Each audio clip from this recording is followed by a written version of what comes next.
안녕하십니까. 오늘은 2023년 10월 26일 목요일입니다. 구독자 수에 크게 연연하지는 않지만 그래도 적은 것보다는 많은 것이 좋으니까 오늘도 구독 부탁드리면서 시작해 봅니다. 호주 통계청이 9월 마감분기 물가 상승률을 발표하였습니다. 한 분기 상승률이 1.2%이고 지난 6월 마감분기 상승률이 0.8%였으니까 약간 더 높아진 것입니다. 연방준비은행이 2~3%로 목표를 잡고 있는 연간 물가 상승률은 이제 5.4%가 되었습니다. 아직까지 절반 수준으로 떨어뜨릴 일이 남았다, 이런 말입니다. 지난 6월 발표 당시 연간 물가 상승률 연간으로 이게 6%였으니까 물가가 떨어졌다 이렇게 말해도 되지만 대부분 전망치보다 덜 떨어진 것이 문제고, 분기별로 보면 물가가 안정적으로 관리되면서 떨어지기보다는 다시 상승 쪽으로 방향 잡은 거 아니냐, 이런 우려가 발생합니다. 다른 경기 지수들도 그렇지만 이 물가 상승률이 기준금리 결정적 영향을 주는 것이 당연한데, 다음 달 첫 번째 화요일 11월 7일 하필이면 멜번컵 데이에 연방준비은행은 새로운 기준금리를 발표하게 됩니다.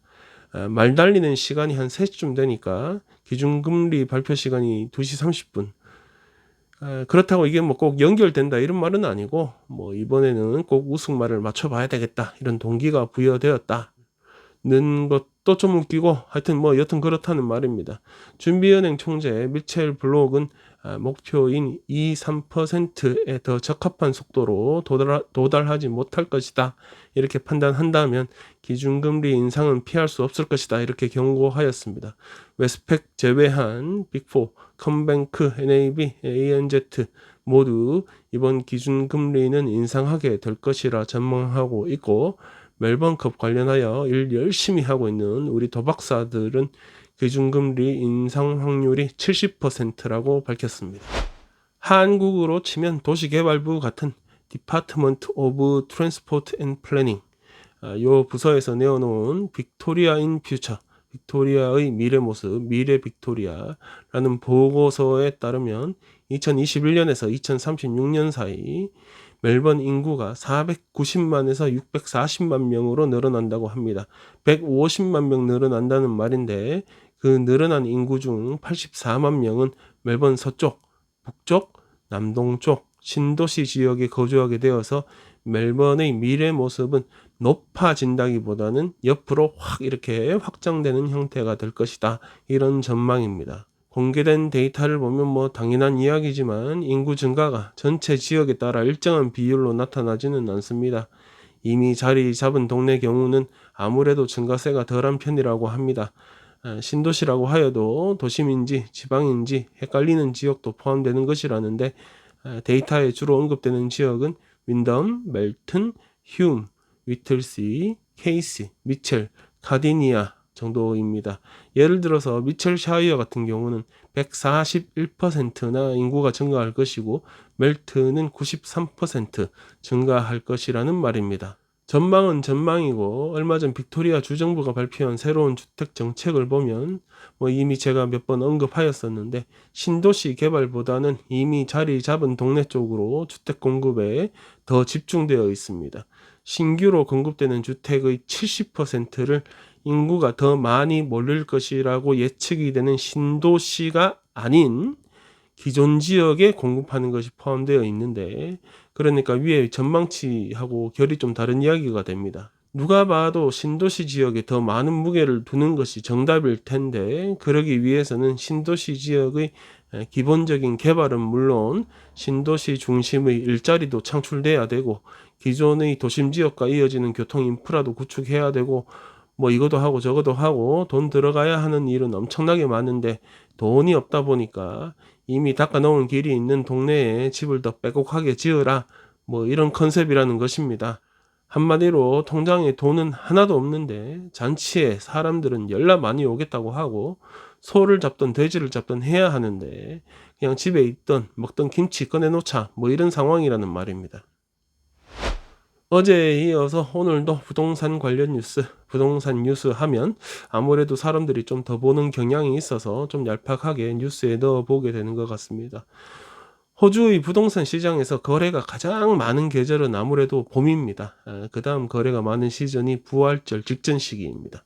여튼 간에 이번 주말에 예정된 경매가 호주 전체에 걸쳐서 3,600건이나 된다고 합니다. 지난 1년 반 18개월 중에 가장 많은 숫자입니다. 마침 프롭트랙이 주택 가격 지수 발표하였는데, 거기에서 보면 예전에 집값이 떨어지던 모습은 이미 없어져 버렸고 지금은 상승세로 완전히 돌아선 모습입니다. 대출을 다 갚았다거나 아니면 뭐 충분히 감당 가능한 상황에서 주택을 보유하고 있는 입장에서야 꽤 괜찮은 뉴스인데, 이제 집을 구입해야 하는 입장에서는 뭐 반갑지 않은 뉴스일 수도 있습니다.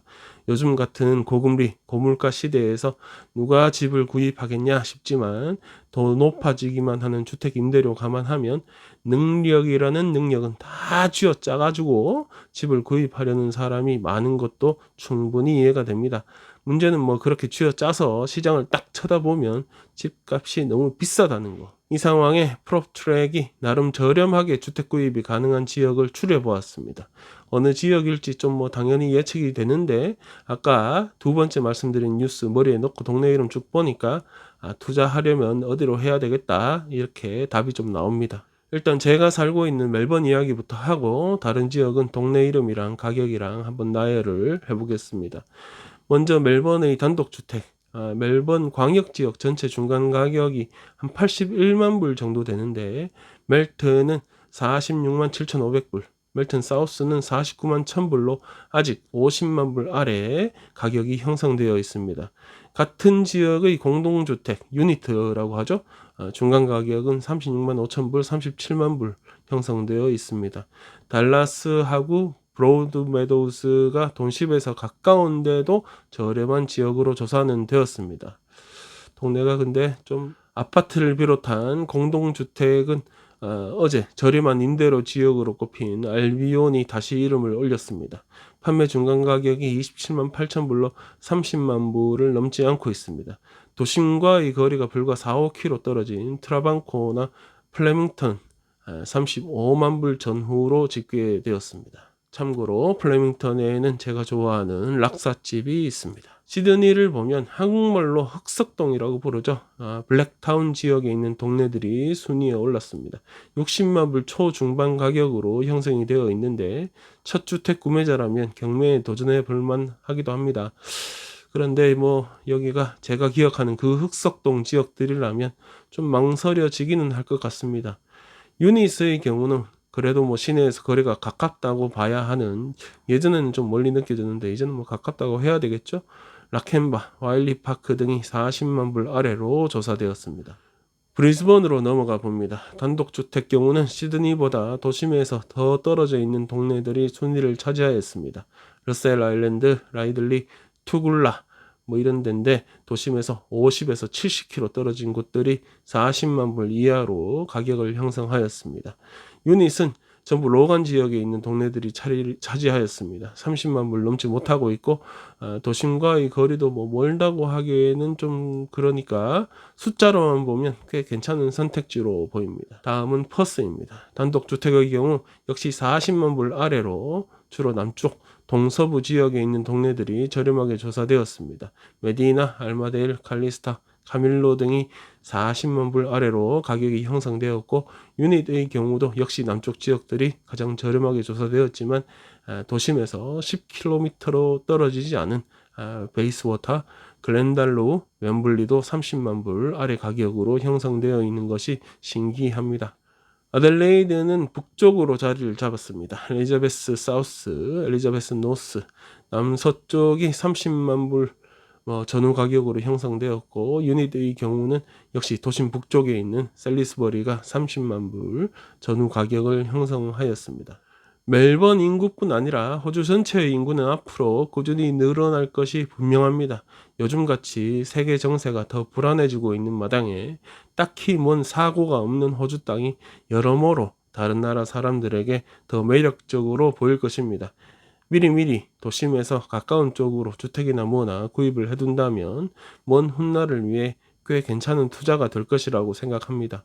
물론 뭐 그 훗날이 언제가 될지 그걸 모르는 것이 문제이지요. 저탄수화물이니 설탕이 적게 들어갔다느니 그렇게 표현되는 주류, 술, 요런 거 소비자에게 혼란을 주니까 그렇게 광고되는 것을 금지해야 한다, 이런 주장이 나왔습니다.